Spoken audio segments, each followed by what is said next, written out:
I'm not good about like being confident or assertive with people in my life. I don't like being direct or making people uncomfortable or awkward. But I find as I get older, I'm also like more and more impatient. Those two things don't really go together. They don't, right? You can't be like, I don't want to make you uncomfortable, but let's get down to text, right? You can't do that.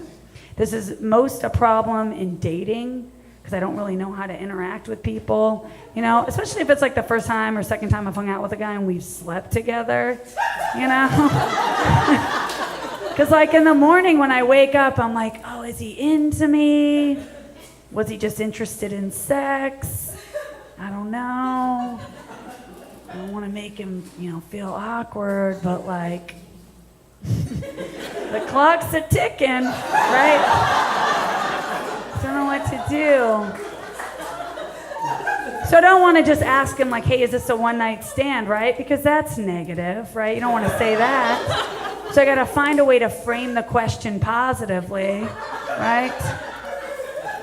So what I do is I wake up in the morning and I turn over and I look at him and I say, so is this what love is? Yeah.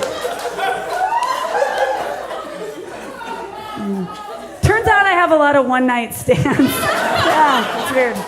Because one time a guy was like, this is what love is, and I was like, ooh, you gotta go, Buster. This isn't gonna work out. Why are you being weird? I think I really, I suffer from being uncomfortable around men, mostly because, I grew up being super ugly. Anyone else have that problem? Yeah, and I know what you guys are all thinking, but Dusty, you're so beautiful now. Yeah, thank you.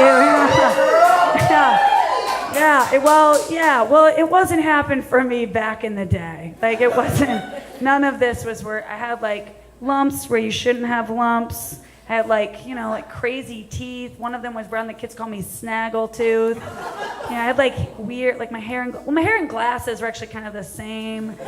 Yeah. But when you're in ninth grade, no one knows what a hipster is. So, yeah. So you're just ugly, right? You're just ugly. Until you get older, you move into the cool part of town and some guy is like, you're Wes Anderson hot. And you're like, I don't know what that means. Does that mean I'm hot because a guy made movies? So I guess that's what that, why don't you just say not hot, right?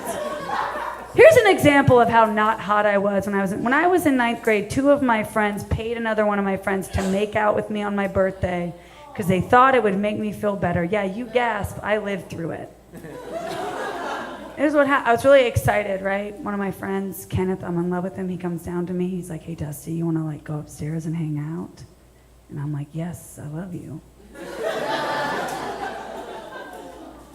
So we go upstairs, we start kissing and touch. It looks probably a lot like this. We're kissing and touching. And then he pulls back and he's like, hey, Dusty, earlier tonight, Gabe and Bruce paid me to make out with you on your birthday because they thought it would make you feel better about yourself. And I was like, well, how much money did they give you? And he said, $22.87.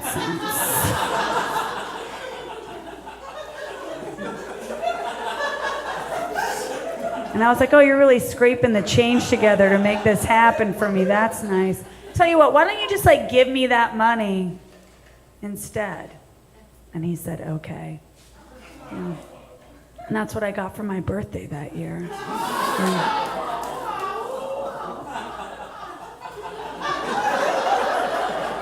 Reverse prostitution. It was a great birthday. Thing is that doesn't go away from you. You live with that your whole life. Ugly Dusty exists in my head always. If I'm at a bar and a guy's like, hey, can I get you a drink? I'm just like, who put you up to this? Right? This is just mean, sir. It's true. About a year ago, I was attacked outside of my apartment. I don't live behind this wall, but I was attacked. I live in a direction. I was attacked outside of my apartment, very scary. I got pushed to the ground, fell down, my phone flew out of my hand, my face hit the ground, very scary. first thing I yelled out was, I don't have any money, right? Because I didn't want to like waste his time, you know? He seemed like he was in a hurry. He was shoving people, you know? And then the next thing I yelled out in a sort of drunken bravery, I was like, and if you try to rape me, I'm gonna rip your dick off, right? Just like going for broke, you know? At least I went down swinging, right? The thing is I said that, and then I didn't hear anything, so I looked behind me, and he was like halfway down the street. He didn't even care. He wasn't worried about me. He didn't care. And I gotta tell you, crowd, there's nothing more humbling in your life than realizing you were presumptuous about someone's desire to rape you. Yeah, it's a very sobering moment in your life, right? It is. Ugly Dusty's just standing over me like someone probably paid him to do that. No one cares about you. Yeah. You don't have to, I'm so sorry you didn't get raped. It's okay, I think I'll live through it. Yeah, I think I'll be okay, yeah. One day at a time, we'll get through this. Yeah, it'll be okay. The weird thing is that was 30 seconds of my life, but I had nightmares about that experience for months after it happened. Like every night I would fall asleep and I was trapped in the same nightmare. I was like running through this like dark forest, you know, because it's always a dark forest, right? It's never a cool place. Anyways, running through this dark forest from this man who's trying to catch me. And I started having this nightmare so much that in the nightmare I would realize that I was just like in the nightmare. I'd be running, like, oh my God, I'm trapped in the nightmare again. So I would do something to like wake myself up. Like I'd stop and shake my whole body, and I'd shake in bed and wake up. Or I'd just like force myself to fall to the ground, hit the ground, I'd wake up in bed. And one time I'm in the nightmare and I'm running. And I just know, I'm like, oh, there's a cliff coming up. Like I just knew that instinctively. And so I'm running and I get to the cliff and I jump off. And then I realized that I could fly. Right? Yeah. Terrible timing for a nightmare. I don't want to do anything cool in a nightmare. I just want to leave that's the cool part. Leaving the nightmare, right? So I'm stuck in this nightmare flying, but I'm trying to find out how to stop flying, right? But I don't know how to I didn't even know how to start flying. How do I know how to stop flying?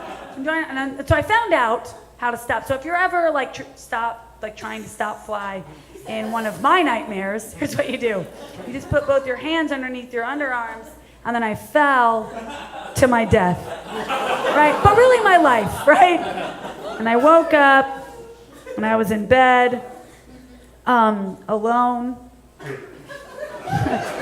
right? With no one next to me, or near me, or even interested in me. And I thought, man, back in the nightmare, I had a man actively pursuing me at every moment. Yeah.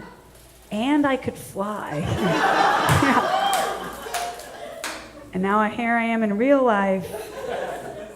And I started to wonder, you know, like which of these is actually the nightmare? Right?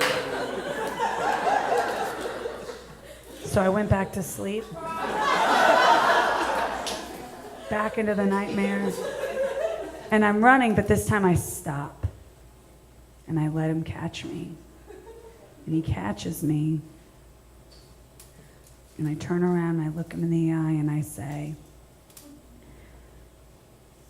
so is this what love is?